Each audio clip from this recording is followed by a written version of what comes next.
feeling like you're not being heard or struggling to influence others in your personal or professional life? Discover the secrets to winning people over and becoming a master of persuasion in our animated summary of Robert Cialdini's groundbreaking book, Influence: The Psychology of Persuasion. In this concise video, we reveal the 6 fundamental principles that guide human behavior: reciprocity, commitment and consistency, social proof, authority, liking and scarcity, and introduce the powerful concept of unity. Unearth the science behind why we say yes, how to sway people without manipulation, and how to build meaningful connections. Watching this video will arm you with the tools you need to transform your interactions and harness the psychology of persuasion to your advantage. Don't miss out on unlocking your potential to influence. Stand by to be enlightened and empowered. Join us now, and let's dive into the art and science of influence together. Idea 1. Reciprocity. Reciprocity is the idea that when someone does something for us, we naturally want to return the favor. This simple give and take is deeply ingrained in human behavior, and it's a powerful tool in influencing people's actions. It works because there's a social obligation to treat others as they have treated us, whether that's with kindness or generosity. In the world of persuasion, the concept is often used to encourage people to respond in kind to a gesture or gift. For example, if a friend buys you lunch, you're likely to offer to pay next time. Or, if you receive a free sample in the store, you might feel more inclined to buy the product. This isn't just about physical gifts or acts of service.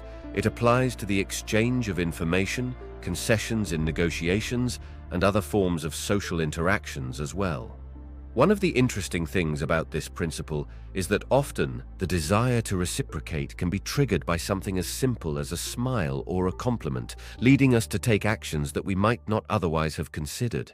The feeling of indebtedness can be strong, and it can influence not just what we do, but also how we feel about the other party or the transaction itself. Therefore, understanding how reciprocity shapes our behavior can have a significant impact on our social and professional interactions. Idea 2. Commitment and consistency. The concept of commitment and consistency is rooted in the idea that once someone has made a choice or taken a stand, they feel pressure to act in ways that are consistent with that commitment. This happens because people have a natural desire to be seen as reliable and stable in their beliefs and behaviors. Let's say you sign a petition for a cause you believe in. Having done that, you're likely to support that cause more actively in the future because you've already shown your support through your initial commitment. This could lead you to donate money, volunteer time, or defend the cause to others. In situations where a small initial commitment is made, it can set the stage for larger commitments that align with the original decision. For example, if you agree to place a small sign in your yard for a political campaign, later on, you might be more willing to allow a much larger sign or even host a campaign event. This progression happens because you want to match your actions with your earlier decision. Salespeople often use this tactic by first getting a small yes from you, such as agreeing to a free trial. Once you've agreed to the trial and begin using the product, you're more likely to purchase it, as your actions are now aligning with the decision to try it out. This principle shows that the drive for consistency often appears to serve as a shortcut for decision-making.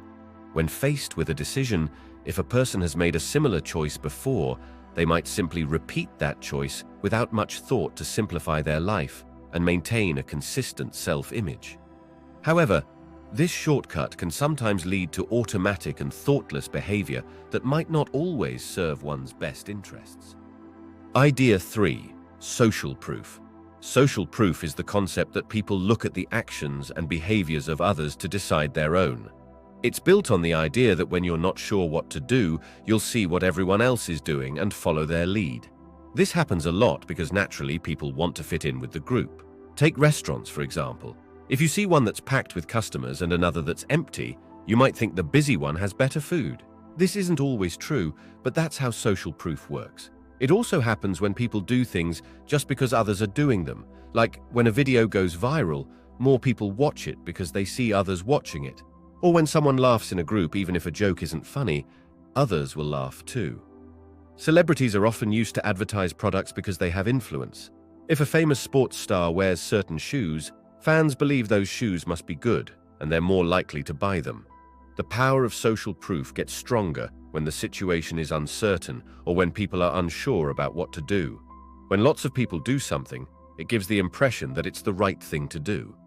But sometimes social proof can lead to a sort of chain reaction. If a few people start something, this can trigger even more people to join in, and soon a large group can be all doing the same thing without anyone really knowing why. Also, social proof isn't always obvious. Sometimes it's subtle, like when a few reviews can sway our opinion on a product, or when we choose to like a post because it already has a lot of likes. Kids often feel the impact of social proof at school.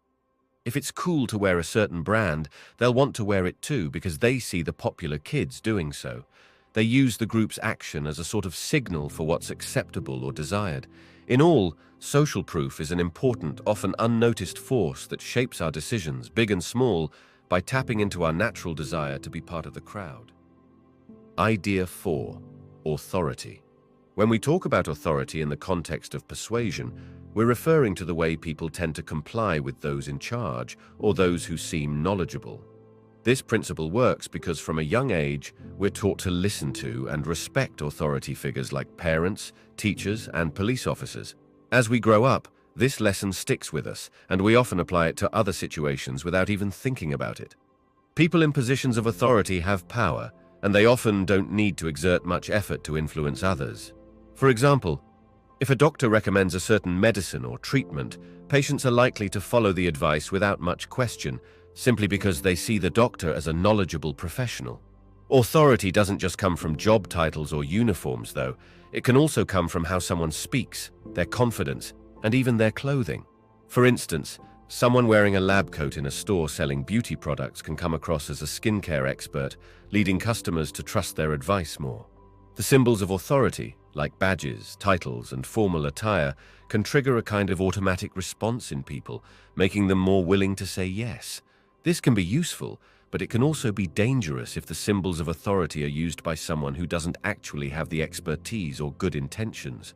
The key takeaway from this principle is that the appearance of authority can greatly increase the likelihood of influence and persuasion, sometimes even when the authority isn't based on actual expertise or relevant knowledge. That's why it's important for people to critically evaluate why they might be influenced by an authority figure and whether the influence is justified. Idea 5. Liking. The idea of liking in the realm of persuasion is pretty simple. We tend to say yes to requests from people we like. What makes us like someone can depend on several factors. Similarity is a big one. We're drawn to people who are like us, whether that means they share our interests, beliefs, or background. Compliments can also go a long way. We tend to warm up to those who say nice things about us. Physical attractiveness plays a role, too. It's not just about looks in a romantic sense. It's about a broader social appeal that can make someone's ideas seem more persuasive. Then there's cooperation. When we work together with someone to achieve a common goal, that sense of teamwork can increase how much we like them. Lastly, the notion of association is influential. It's not just about who people are, but what they're connected with. If someone is associated with positive things, we tend to like that person more, often without even realizing why. These elements aren't just random, they're part of our natural social behavior and can be very powerful in guiding our decisions. Understanding why we might like someone helps us become more aware of how it might influence our choices. Idea 6. Scarcity. The scarcity principle is about how we value things more if we think they are rare or if we are at risk of losing the chance to acquire them. This comes from our natural reaction to competition. If we know that something won't be around for long or is in limited supply, we want it more. It's like when a sale at a store says, while supplies last, or limited time offer, it makes us act quickly because we don't want to miss out. When people are told that something they want is rare, they imagine how they would feel if they didn't get it. That fear of missing out makes the thing seem even more valuable. And it's not just about being rare. It's also about the chance of losing access to something. Even if something was always there, the moment we think we can't have it anymore, we start wanting it more than before. Advertisers and salespeople often use this tactic. They might tell customers that an item is the last one or that a special deal will end soon. By doing this, they're not just saying the product is good. They're also saying you might not be able to get it soon, which makes people act fast to grab the deal. The scarcity principle suggests that we should always think carefully about why we want something. Is it because we really need it?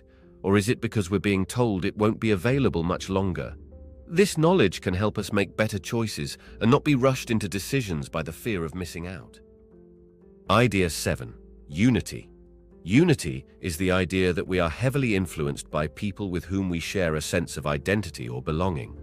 It goes beyond simply liking someone or following the lead of similar individuals. It taps into a shared identity with others in a group we consider ourselves a part of. This feeling of connectedness can come from shared values, family bonds, or common experiences.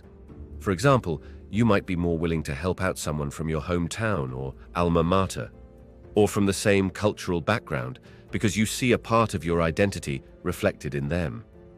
Unity can get people to act in ways that align with the group's interests or norms. We feel a bond with members of our in-group, and this connection enables influencers to mobilize us, often with subtle cues that remind us of our shared identity. A simple "we" in communication can trigger unity and increase the chances of cooperation. This shared identity works as a powerful tool of persuasion because it feels natural to support and stand by what we perceive as our people. When we feel that unity, there's often an implicit understanding that we're all in it together, working towards a common goal or shared well-being.